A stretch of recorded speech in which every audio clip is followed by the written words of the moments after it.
Anyway, it's been just a few months since their crushing November loss, and now Democrats choosing yet another establishment candidate to lead the DNC. We will all be able to say the United Democratic Party led the resistance, ensured that this president was a one-term president, and elected Democrats across this country. So that's President Obama's former Labor Secretary Tom Perez edging a narrow win over controversial Congressman Keith Ellison. But is the party really united like he claims? Here to weigh in, former Democratic presidential candidate and Beastie Law Rappaport fellow Martin O'Malley. Governor, good to have you here. Hey, thank you. Happy good being with you. So President Trump already up tweeting about this. He says the race for DNC chairman was, of course, totally rigged. Bernie's guy, like Bernie himself, never had a chance. Clinton demanded Perez. And he's not the only one. There are a lot of people saying this was rigged. I mean, Clinton was saying, we were talking about this yesterday. I mean, what was going to happen? And we got that alert on our phone. And a lot of people were saying they were not surprised at what ultimately happened here. What about you?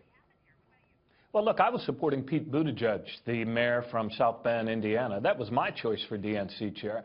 But as a lifelong Democrat, in fact, the only lifelong Democrat that ran for president last year, I was actually heartened to see Tom Perez and Keith Ellison coming together at the end of what many thought would be a divisive race.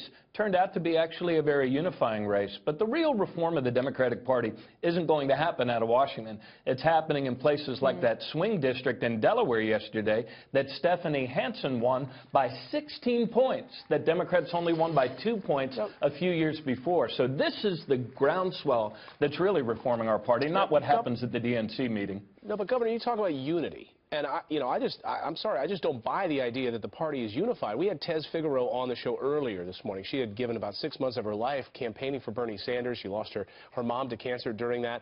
And she says this not only was rigged, it's far worse. I want you to listen to Tez and get your response. Bernie Sanders supporter. What the media is saying about everyone just wants to have unity and all get along. The Rodney King line is just not going to work this time because the American people are sick and tired of the beatdown. Since it's Sunday morning, I'll go to Moses. The Red Sea was parted on yesterday, and the DNC made their choice clear. Unity there? I mean, she says the American people, the Democratic base, they're sick and tired of the establishment, Governor. Oh, I think what they're actually sick and tired of is this administration, the Trump administration, after just 30 days. I mean, there were many people across the country that thought, wow, I wonder what it would be like to actually have our government run like a business. Well, now they're seeing that the business that Donald Trump is about is actually establishing an authoritarian regime. All of the talk about where is the infrastructure plan? Where's the plan to make wages go up? I mean, look at the guy that he put in charge of commerce, the king of bankruptcies. Look at the person he put, Goldman Sachs, in charge of regulating Wall Street. So you're seeing across the country at these town halls, at the energy that's facing Congress people of both parties, that the people of the United States are rising up in reaction to the beginnings of an authoritarian regime. Round up the immigrants, scapegoat, tell the press.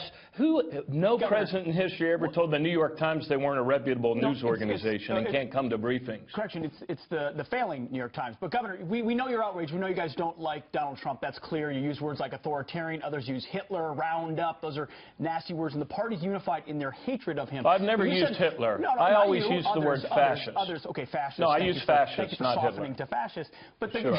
the actual question, you said, I wonder what it would be. The question we asked is, I wonder what it would be like if the Democrats had a platform that people related to and understood. We hear about things like social justice and racial justice and environmental justice. What do those words mean to someone who's lost their job or who sees the border infiltrated by illegal immigrants or realizes we're not defeating ISIS? Where are you connecting with the American voter? And is there not a realization the Democrats are just out of touch here?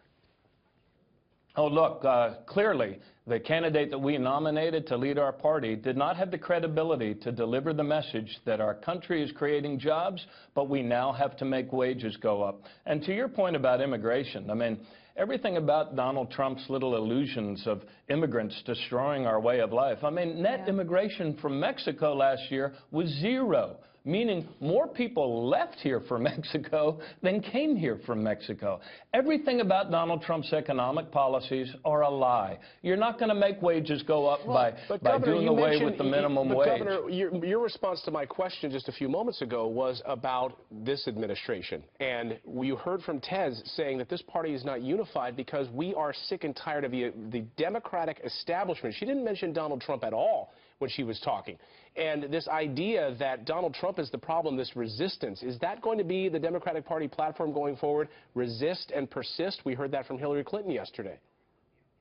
Look, I think I think one of the things I just said to you was that our candidate did not have the credibility to deliver the message that we need to take actions to make wages go up. What is the message?